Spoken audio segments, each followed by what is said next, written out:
Hi, I'm Yaakov Katz, and welcome to the Jewish People's Podcast by JPPI. In today's episode, we're unpacking a contrarian perspective on Israel's economy.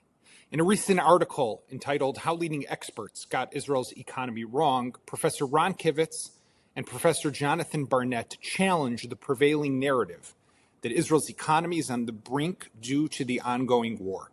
Contrary to the widely held belief that the war has paralyzed the economy, the two argue that Israel's economy is not only resilient, but poised for continued growth, particularly due to the tech and innovation sectors.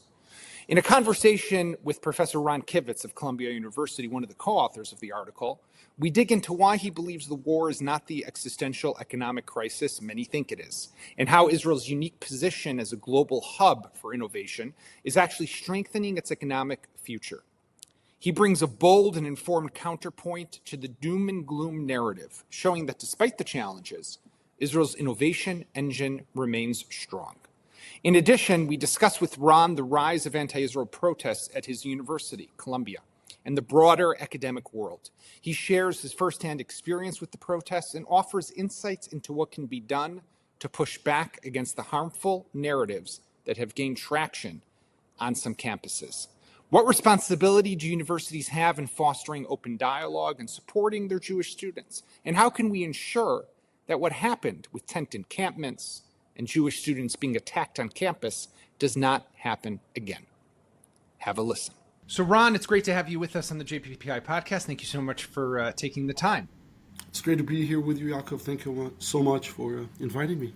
So we're talking after I read this really great op-ed, and we'll put the link in for all our listeners and viewers that they can read as well. You wrote together with Jonathan Barnett that appeared in the Jerusalem Post, How Leading Experts Got Israel's Economy Wrong. And what I found to be really interesting is, before we dive into kind of maybe some of the data and the details and the arguments that you make, is that everyone has been saying after 15, 16 months of war, Israel's economy is declining. We've seen the credit ratings that Israel has gotten downgraded by Moody's and others, and how it seems as if all bad is breaking loose. But here you guys come and say that actually everyone has it wrong. So what is right? What's really happening here? Yeah, so Professor Barnett is a senior law professor at the University of Southern California. And myself, I'm from Columbia University, from the Business School at Columbia. We looked at the hard data on different metrics that have to do with the economics of Israel, the investments into Israel, the performance of Israel, not just the stock market, but also the stock market, but also other economic factors, input and output. So, for example, the amount of investment that Israel makes per capita in high tech, and output, for example, the amount of patents that Israel has per capita. And on many metrics that I'd be delighted to speak about, we saw that Israel is doing extremely well, including in 2024, including during the war. I think, like many things in life, there's gam v'gam, v'chule v'chule. So there's obviously, the war has had also very difficult consequences beyond the loss of life and all of the tragic and horrible things and the kidnapped and the murdered and so on. Small businesses have been suffering, absolutely. Tourism, of course, has been suffering tremendously. The deficit, like in many other Western countries, so there are things that are not all good, but we looked at many factors, quantitative factors, and saw that actually Israel's economy is incredibly resilient. And in fact, I mentioned the stock market outperformed all of the leading stock markets in 2024 as just one example. What explains that? Because you would think that a country that's engaged in conflict is diverting resources that are always going to be strained to the military and defense industry and establishment. But here, Israel, its stock market is going through the roof and went up 30%. And as you mentioned there, Bill Ackman, who has made something of a name for himself in his defense of Israel over the last year, but buying 5% of the Tel Aviv Stock Exchange for $25 million, he probably doubled his investment already just by the way that the Tel Aviv Stock Exchange has gone up. So what do you attribute this to? Because I would think that, the logic would serve the other way. Yeah, I agree with the premise in your question. Life is not always logic and rationality. And maybe I'll start with what I believe with all my heart is that actually the spirit, the morale, is a huge factor. It's a huge factor in war. It's a huge factor in an economy. It's a huge factor in sports. It's a huge factor in our personal lives. If the morale, if what in Hebrew we call ruach halechima, if there's a commonality of purpose and so on, then you can achieve many things. But to talk specifically about economics, sometimes the constraints actually lead to great creativity. There's entire theories about creativity that talk about how constraints actually lead to greater innovation and greater creativity. In the case of Israel, and as Professor Barnett, who's an expert, by the way, on technology and technological ecosystems, and myself have shown in the article, and we have a lot of substantiation, a lot of data that didn't go into the article, but I'd be delighted to share that. There are a lot of factors that explain this success, and in no particular order. Some of them have to do with the investment that Israel has been making and continues to make and must continue to make into the technology sector, into the education of its people. A lot of it has to do with the dual use, dual purpose, meaning in Israel there's a synergy that I don't think any country in the world has. The United States is starting to move back to that, a synergy between the civilian economy and the military, the innovation and the developments going on in the military side. And it's both in terms of know-how and personnel and IP. So that's another factor. The industries in which Israel has invested and is a leader, such as cyber security and cyber tech, such as drone technology, such as defense of civilians, are industries where the entire world, including America, is looking into and is buying from us. We mentioned the Abraham Accord and other Arab allies that are not yet in the Abraham Accord, but who might be. We mentioned Eastern European countries and other Western allies who are buying actively in 2024, increased their purchases from Israel. There are factors that have to do with the demographics of Israel, which are very, very strong. Israel has 3 children being born per woman. That is double the average of the OECD, the developed countries, the economically developed countries, which is it's ranked first in all of the 38 member countries of the OECD. It's ranked. Israel is ranked first. Yeah. Yes, sir. Exactly like you're saying. And even some people say, but it's all ultra-Orthodox people. So first, fine. Well, what's bad about ultra-Orthodox people? Some women ultra-Orthodox work in technology, and some men serve in the military and so on. But that's a very hot topic that I won't get into now. But even when you carve out ultra-Orthodox folks among secular Israelis, the rate is 2 children per female, still higher than Mexico, still higher than the average OECD. And on top of that, Israel enjoys periodic inflows of highly skilled immigrants from the former Soviet Union, from the United States, from France, from Asian and African countries. Typically, the immigrants that come into Israel are highly skilled. They get integrated into society much easier than we actually think. They're aligned with the morale or the spiritual aspects of Israel. They don't need to assimilate. They're already coming in for a reason that is, in many cases, very spiritual or very Zionistic. So these are some of the advantages that Israel enjoys. I will say that businesses, not the legacy media, not the New York Times and CNN, but businesses, real world people who have to do business, who want to make money, like Bill Ackman, not Jewish businesses, but NVIDIA and Microsoft and other such amazing companies and venture capitalists, they know that investing in Israel makes sense. They're opening very large and continue to open and continue to operate very large development centers in Israel. 2024 saw a lot of investment from these type of companies because they know that Israel has a secret sauce, if you will, of innovation, of a population that works very hard, that knows how to work together actually, and so on and so forth. Now, one of the statistics that I found to be most interesting was that you mentioned by the end of 2024, Israeli startups had raised more than $12 billion, which was an increase of 31% over 2023. The war broke out at the end of 2023, so most of that year was not in a wartime, although maybe there was the judicial reform then. But you see that even in a war, investors that, like you say, are putting their hand in their pocket and are opening their wallet and are investing in Israel. So where does then this pessimism that if you just read the New York Times or, legacy media, as you mentioned, would make you believe that the economy is going to a downturn? Why do they go there then?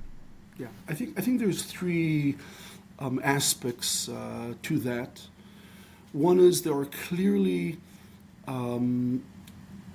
people out there, outlets out there, supposed news people out there, public figures out there that have antagonism towards Israel, that are conflating or confusing political beliefs, which they're entitled to, with Israel, confusing their political beliefs and their alignment or lack of alignment or disagreement with the Israeli government, and conflating that, and like a halo effect, it creates an association with everything. I absolutely believe that. I can explain more about that. A second factor is that, as we explain in our article, and I'm an expert in behavioral economics, the human mind oftentimes is very local. It's very myopic. Myopic in terms of geography. We think where we are, and it's hard for us to think outside. Sometimes investors have a local market bias. They can't invest elsewhere. They're myopic. They're short-sighted geographically, and also temporally, time-wise. We tend to think that now, and we kind of discount and cannot foresee what will happen. We have a very hard time as human beings with change, actually, with foreseeing change. So when Moody's and S&P, Standard & Poor's, sit there at the height of the war, when Hezbollah is raining missiles on northern Israel, they're saying, and they're not experts in military, but they're saying, oh, this war, we quote them, is going to go for a long time, and it's going to increase the risk premium in Israel and create all sorts of problems, whereas in reality, Israel took things into its hand and stopped the war, or actually, I would say largely defeated Hezbollah quite quickly and decisively. So there's mispredictions that are because people are really focused on the present. And, you call it in your piece, Ron, a focusing illusion, right? Which is, what is that exactly? Some cognitive bias that you refer to. Yeah, and the focalism illusion, the focusing illusion or focalism bias is the tendency, we know that from research, that when a conveyor of information, it could be somebody in marketing, a marketer doing this. It could be news media. I think the news media, the legacy or the mainstream media has been doing that. In the United States has been doing that to a great extent. Is when you convey information that is focused on a particular aspect, is limited, and that information excludes other information. It seems like it is a very obvious effect, actually. It changes people's perceptions. People have a difficult time to see outside that box that you put them in. And when that media is repeatedly, again and again, saying the same things, it creates a change in people's perceptions. It could change people's preferences. We found it in our own research. It could cause people to make circular, irrational choices based on the information that you choose each time to give them. What's very important is that it also creates a confirmation bias. If all I'm reading, if I'm in Standard & Poor's or Moody's or in some think tank or a news reporter, and all I'm reading from the New York Times, from CNN, is negative information about Israel, whether it's about its economy, about its politics, about the war, about its prospects, but it's all negative, then that creates a confirmation bias, which also comes from psychology and behavioral economics, where now all incoming information, I start interpreting it in a way that confirms to my hypothesis. So now you have messed with my hard drive. You've changed, if you will, if you don't mind this analogy, you've changed my hard drive. And now whatever information you give me, whatever software you load on my hard drive, whatever information you give me, my hard drive is corrupted.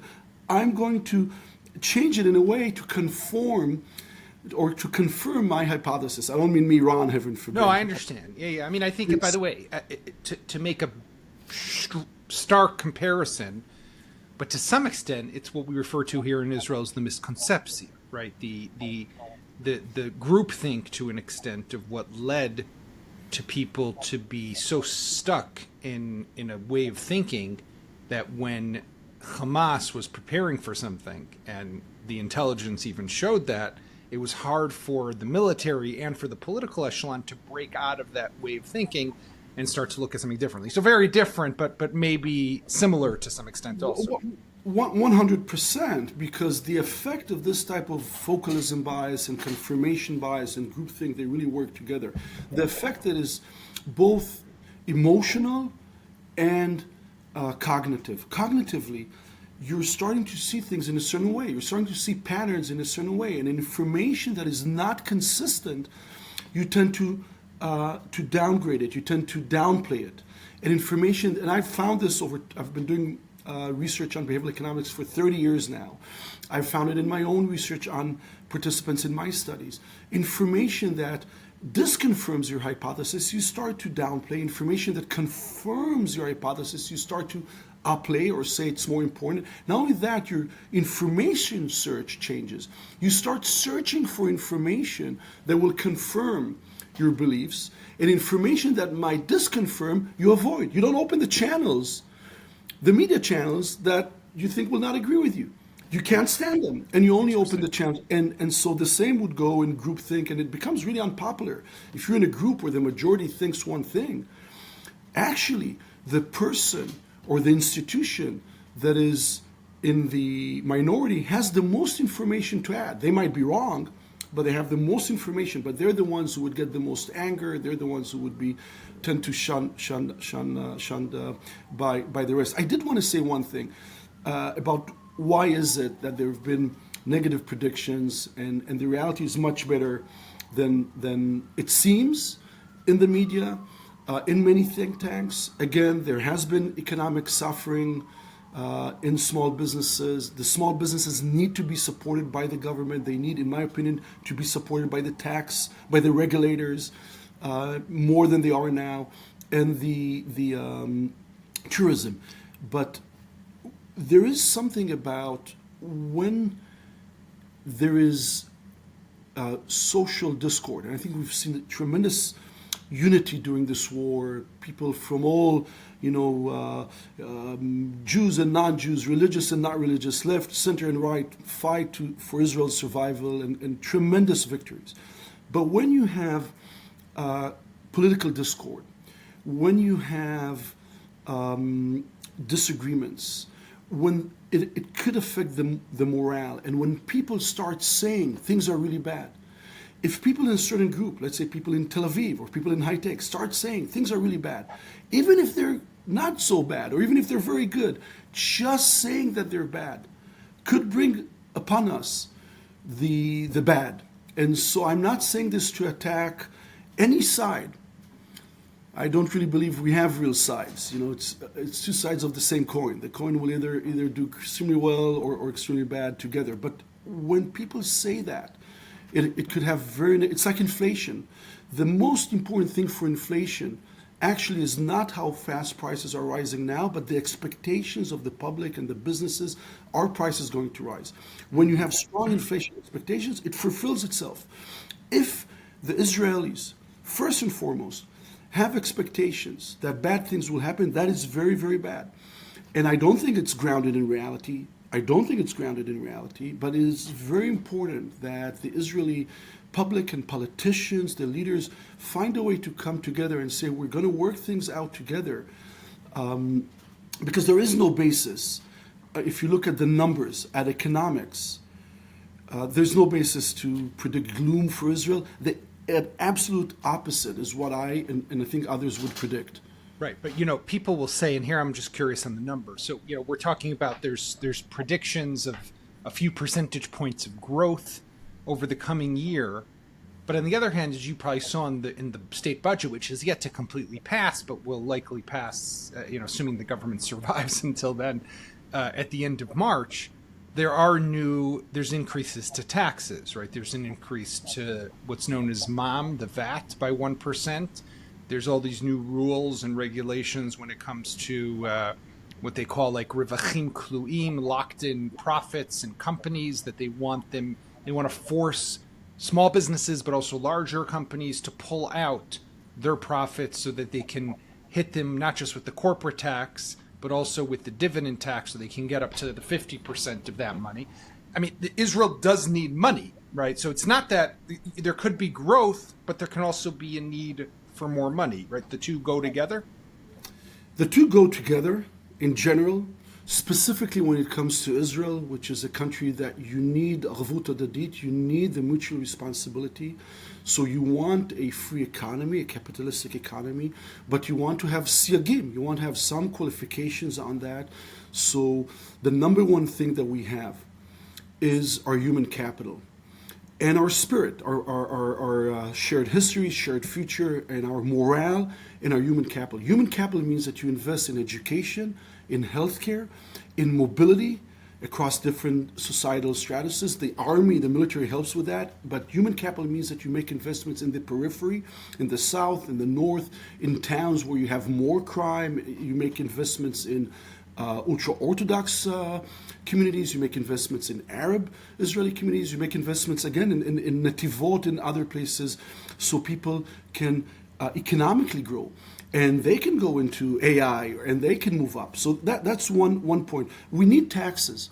There is no way that we can do without taxes. Israel has always been fiscally and monetarily quite responsible. So if you remember the great financial crisis, I was in New York at the time. It was panic here. I literally remember going to Wells Fargo, Washington, anyway, one of the banks, and there was a ran on the bank. The bank manager came out to me and said, "Hey, Ron, how are you doing? You can't believe how many people came today to clean up their accounts." Israel actually passed a great financial crisis much better. It was more responsible. That means that you do need some taxes. To your point, however, revachim kluim, some of the new regulation, not talking about extra VAT, I know that's burdensome for people. I don't see how that could be avoided. But the revachim kluim it actually is hitting disproportionately small businesses. And some of the regulation that has been changed is hitting disproportionately small businesses. These small businesses would like to employ people. These small businesses, some of them would like to come from France to Israel and employ people in Israel. And some of the regulatory changes are going to discourage, and are already discouraging, some of these small businesses to come into Israel. And small businesses, as they say in America, it's the heart of the economy. You need both, or you need shnei chadarim lalev. You have the tech, but you also need to have small businesses. So I do have issues with some of the change regulation, but some of the taxes, the VAT that goes up, I think it's absolutely necessary. So I want to shift gears for a moment, because while this is also very interesting, and again, the link is here for people to be able to read a bit more and get a deeper dive into the argument that you are making, I do want to tap into having you here and talk about what's happening at Columbia University. I mean, Columbia has really been at the forefront of the protests that have been going on since the beginning of the war. We all remember the tent encampments that were there last year. It seems that so far this year, and correct me if I'm wrong, things are a bit more tamed and a bit more moderate, but obviously there's still what is happening and still protests, and still there is simmering that is going on at the campus. But I mean, this anti-Semitism, and I did see an interview that you gave to Fox just a few months ago, where you say that it's what's going on at the campuses has been brewing for decades. Like, this is nothing new that people should have been surprised. So I'm curious, where are things going up? What's the state of affairs right now at Columbia? What has been done, and what do you predict will happen going forward? Well, we're seeing at Columbia, so the previous president, Minouche Shafik, resigned. What we're seeing now at Columbia is above ground. Things are somewhat better. They're not good, but they're somewhat better. That's because what we had before was insane. We had hundreds, sometimes thousands of people marching, like the brown shirts in Germany, marching, yelling, death to Zionists, death to Israel, taking over buildings. We had Jewish students in lockdown. We had burnings of flags, violence, and so on and so forth. So that, we had the encampment, we had tremendous disruptions. That above ground has become calmer and mostly removed. Below ground, the process that has been going on at Columbia University, at Berkeley, in American higher education institutions, many universities in California, in the Midwest, in the Northeast, the process has been going on for decades of indoctrination of undergraduate students. These are 18-year-olds, 19, 20-year-olds.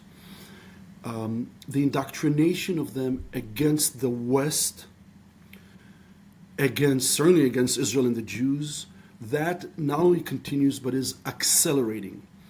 At Columbia, some of the people who are in charge of the undergraduate program, are in charge of the core curriculum, are professors who participated in the encampment, which was against universities' regulations, protected the encampment from being broken down, and they're the ones who are either adjudicating or are deciding on the core curriculum and so on. So that process is continuing and is accelerating. It's a real threat, strategic threat to the West, to the United States, to Israel. But I get it where it's coming from, and I get it that it's been there for decades. But, on the other hand, this is supposed to be an institution, and not just obviously Columbia, but all of these definitely Ivy League schools or the top universities in America are places where you look at and you say, these are where the leaders of the economy, the leaders of politics, the leaders of industry are coming from, right? Many of them come out of these schools. When it's a threat to the West, it's a threat to just much more than what happens on college campuses, right? So, yeah, 100%. It's the leaders of all the institutions you said. It's the future judges. It's everything that and everyone that, matters for a society. And we need to understand maybe that Columbia University, for example, it's a tale of two universities. There's literally a host. What I mean by the host, it's a benevolent host that generates the research, the money, the awards, the teaching, the medical school, the hospital, the School of Engineering, the business school, the natural sciences, physics, et cetera, et cetera, et cetera.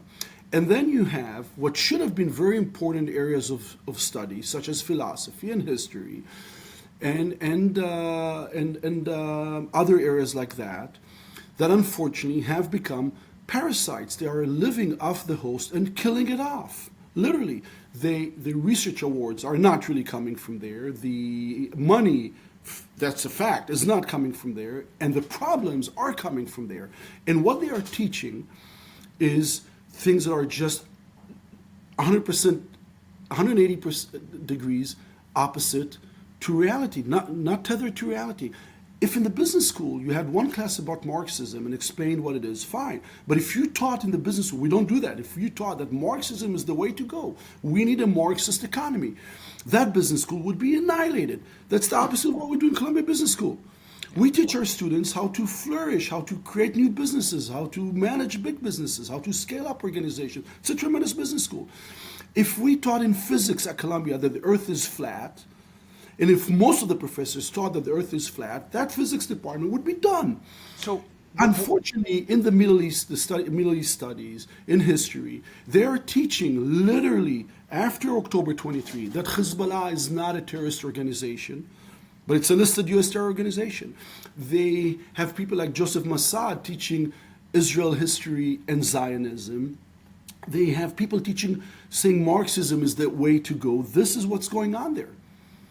So what would you want to see happen? I mean, because on the other hand, you have the freedom of speech and freedom of academics and tenured professors who are allowed to say what they want, and that's part of academic freedom. I mean, how do you thread this situation? So, by the way, a group of senior faculty, including myself, has given the university and interim President Armstrong a list of requests or demands or recommendations, call it whatever you want, that address some of what you're saying.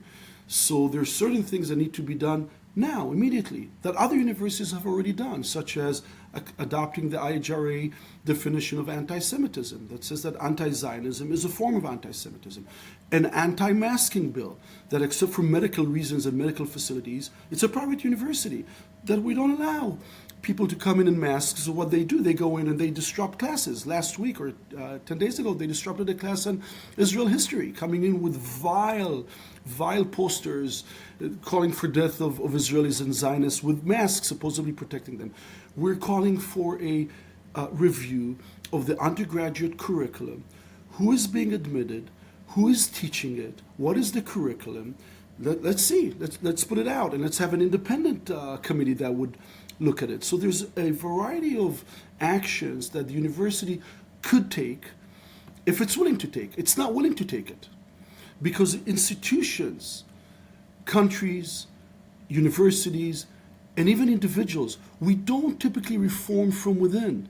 We typically need some outside force to tell us that the platform is burning. You got to jump. You got to jump to the change. And even Machiavelli wrote in his book Discourses. He wrote that countries, nation states in his times, rarely reform on time. They oftentimes decide to change when it's too late, when they're already gone. And so, there has to be this type of reform or change within Columbia that includes what are the DAI policies, who is being admitted, who are the professors. You see, one of the issues at a place like Columbia is people are saying, oh, it's money from the outside, it's this and that. You don't even need the money from the outside. At this point, you have professors in the humanities that are hiring others that have the same monolithic, extreme viewpoint of the world like they do. Those are the only people who get tenure. This is the only thing that gets taught in the curriculum. Many of the students are now being admitted with those type of beliefs. It's a self-perpetuating system. Yeah. And the danger is that they are indoctrinating the future leaders of the United States. Frightening to some extent. Frightening. But you know what? I'm going to stick, Ron, with the optimistic part of the podcast, which was the first half of our conversation, talking about the Israeli economy. Because I think that that's where we can get our optimism from. But I really want to thank you, Professor Ron Kivetz, for joining us here today. I do think, I really appreciate it. I do think there's reason for optimism also absolutely in the United States and the universities. The vast majority of Americans not only are hardworking, decent, fair, generous people, they are appalled. The vast majority of Americans, I think from both parties, in fact, are appalled by what has been going on these campuses and want it changed. And so I think hopefully they'll get it changed. Yeah. And I mean, we're starting to see some of that change already coming top down with the rhetoric, at least that's coming out of the new administration. So thank you again, Professor Kivetz. It was great to have you on the podcast. Thank you very much. Thank you so much. Thank you. Thanks for joining us on today's episode. You can find us, as always, where podcasts can be found on Spotify, Apple Podcasts, YouTube, and, of course, on the website of Times of Israel. We'll be back Thursday for another episode.